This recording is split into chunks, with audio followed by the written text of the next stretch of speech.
intervención. Se trata del asambleísta Víctor Medina, quien interviene ahora mismo en este importante debate. Esta sesión.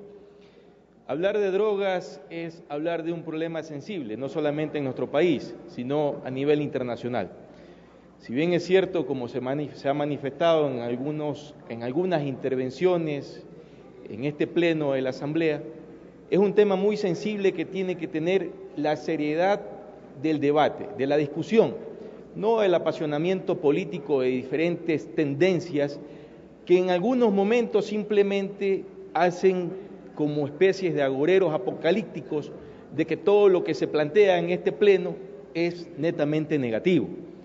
Ahí hay que recordar lo que acaba de manifestar la persona que me antecedió en la palabra, que al CONCET se le había dado tantas competencias que en realidad se ha desconectado de su origen de nacimiento. Pero ahí se contrapone con los propios compañeros de la oposición que defienden una recategorización, una reevaluación del personal que efectivamente con los recursos del Estado ha tenido la capacidad justamente de capacitarse, valga la redundancia, de ser expertos en crear políticas públicas para este tipo de controles que se vienen realizando actualmente en nuestra patria ecuatoriana. Ahí vemos esa lucha inclaudicable de parte del Ministerio del Interior en las grandes incautaciones que realiza diariamente, ya no de kilos, ya no de gramos, sino de toneladas. Es decir, este país se convirtió en un país de gran tránsito de estupefacientes y drogas que en realidad le han hecho daño a nuestra nación. No queremos maquillar, como dijo la compañera asambleísta que antecedió en la palabra. No, de manera responsable estamos aceptando que existe una realidad social, que no es culpa de este gobierno, que es culpa de ese gobierno nefasto de Yamil Maguad que llevó a la crisis financiera, que hubo justamente un gran desplazamiento de las familias y se crearon familias disfuncionales. De ahí viene un problema social que históricamente lo hemos heredado, que actualmente lo estamos enfrentando y vamos a crear estamos creando un proyecto jurídico que tiene que ser vigente a la vanguardia de la protección integral de la sociedad. Nosotros de ninguna manera queremos que se fomente el cultivo. Es más, sugiero, señor presidente, que en el artículo 14, numeral 7, se elimine definitivamente todo el contenido del numeral 7 del artículo 14, para así no darle comidilla a la oposición que a todo justamente ve temas apocalípticos en proyectos de ley, no solamente de este proyecto integral, sino de muchos otros, como el que se aprobó el martes pasado aquí en este pleno de la Asamblea Nacional, donde no ven lo positivo del proyecto legal, ven simplemente algunos esquemas de acuerdo a sus criterios negativos. Se ha manifestado aquí por algunos opositores coherentes, a los cuales felicito, que el Comité Interinstitucional debe tener competencias y facultades, y estoy de acuerdo. Nosotros en el segundo debate, al interior de la comisión, vamos a seguir escuchando las intervenciones pertinentes de todos los actores, como ya lo hemos realizado. Hemos escuchado al Ministerio de Educación, al Ministerio de Salud, al Ministerio del Interior, a grupos como Diabluma, a las universidades, es decir, hemos realizado un informe de acuerdo a las necesidades planteadas por diferentes actores de la sociedad ecuatoriana. No más coerción. Escuchaba hace un momento a un compañero asambleísta que decía que hay que poner más sanciones para esas personas que se valen en el microtráfico y que contaminan a nuestros adolescentes. Señores, el Código Orgánico Integral Penal establece claras sanciones a quienes expenden justamente este tipo de sustancias catalogadas, sujetas a fiscalización y drogas. Pero aquí se malinterpreta. Escuchaba al asambleísta Páez, por ejemplo, manifestar que el Estado ecuatoriano, el gobierno ecuatoriano, prácticamente con la tabla que aprobó el CONCET, está permitiendo el consumo de droga.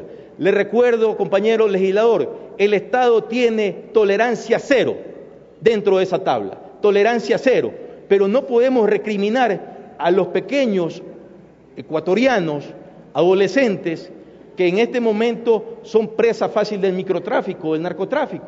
¿O acaso es que usted quiere tener las cárceles llenas de estas personas que tienen patologías de adicción? Es mi pregunta. ¿Acaso queremos regresar a la vigencia del Código Penal anterior, donde por consumir ciertos gramos de diferentes drogas las cárceles estaban hacinadas?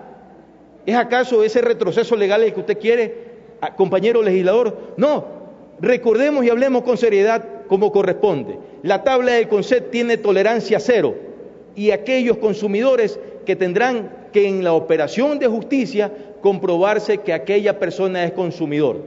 Es decir, que no podemos discriminar de acuerdo a la Constitución, que no podemos asignar las cárceles por consumidores. Tenemos que actuar con coherencia, compañeros, dentro de este debate, considerando lo sensible de este tema. Dentro de alguna otra intervención he escuchado algunas intervenciones con absoluta observación, y les pido por favor no mentir o distorsionar. Parece ser que algunos compañeros leen los artículos de la ley a su criterio, a su antojo, simplemente para crear un debate político adverso al proyecto político que impulsa esta ley. Actuemos con responsabilidad social. Esta ley es necesaria para la sociedad ecuatoriana, no para quienes estamos aquí al interior de la Asamblea, porque me atrevo a pensar de que los 137 asambleístas que estamos aquí presentes no somos dependientes de alguna sustancia de esta naturaleza. La sociedad sí lo necesita, son realidades que vive nuestro país. Por lo tanto, yo sugiero, por ejemplo, al asambleísta Moncayo, que hizo una tergiversación sobre lo que tiene que ver con las sustancias sujetas a fiscalización. Es muy claro, ahí habla de precursores o sustancias químicas específicas que están muy claramente identificadas en el anexo que está en el proyecto de ley. Y le sugiero que lo lea. Por ejemplo, está en el cuadro, en el literal C, dice precursores químicos y sustancias específicas, en el cuadro número 1. Está todo un listado de los precursores químicos. A eso se refiere la ley. A eso se refiere, que tiene que controlar, que tiene que haber un control. No tiene que haber una desgregación desmedida en este caso. Y en el siguiente cuadro, en el cuadro número 2, están las listas de los productos químicos específicos, como el acetato de etilo, como la acetona, que se necesitan para diferentes. El acetona, por ejemplo, lo utilizan las mujeres para despintarse las uñas, lo utilizan en los gabinetes, pero claro, eso también se utilizan para procesar drogas en los laboratorios que por suerte no tenemos en grandes escalas en el país, que por suerte, y felicito al Ministerio del Interior, han desarticulado los pocos laboratorios que se habían asignado en el país. Es decir, el Estado ecuatoriano, el Ejecutivo, le está dando la guerra desenfrenada justamente a los narcotraficantes. Día a día vemos cómo se capturan toneladas y donde incluso hay una policía que se está autodepurando. Pero para eso, también en la sociedad ecuatoriana, necesitamos un proyecto legal desde el punto de vista integral, porque ya tenemos un proyecto de ley, ya tenemos una ley que es coercitiva, que es el Código Orgánico Integral Penal, que aquí fue discutido, que aquí fue aprobado, y que tiene que ver mucho justamente con el microtráfico, con el narcotráfico, el tráfico en gran escala, y que eso ya existe una sanción dentro del COIT. Acá lo que buscamos es la protección integral, es la prevención integral a la ciudadanía. Para eso es que se tiene que crear el comité interinstitucional con competencias y facultades dentro de la ley. Y que también esas competencias que tiene que tener la Secretaría Técnica de Drogas tienen que estar muy claramente definidas. Mi agradecimiento como miembro de esta comisión, tiene un minuto, asambleísta, a los compañeros legisladores que siendo de la oposición han hecho una exposición objetiva de manera jurídica, y mi crítica de manera frontal a quienes con un tema muy sensible quieren justamente lucirse diciendo de que esta ley va a permitir el cultivo, de que esta ley va a permitir el narcotráfico, de que esta ley va a permitir que la sociedad ecuatoriana sea más dependiente de las sustancias sujetas a fiscalización a la actualidad. Por lo tanto, bienvenidas todas las sugerencias de las bancadas que sean necesarias, de la oposición, de los aliados y de nuestros compañeros del proyecto político de la Revolución Ciudadana. La comisión se ha caracterizado por ser una comisión abierta, que escucha y que también justamente acoge esas observaciones. Con eso le agradezco, compañera presidenta y compañeros legisladores. Muchas gracias.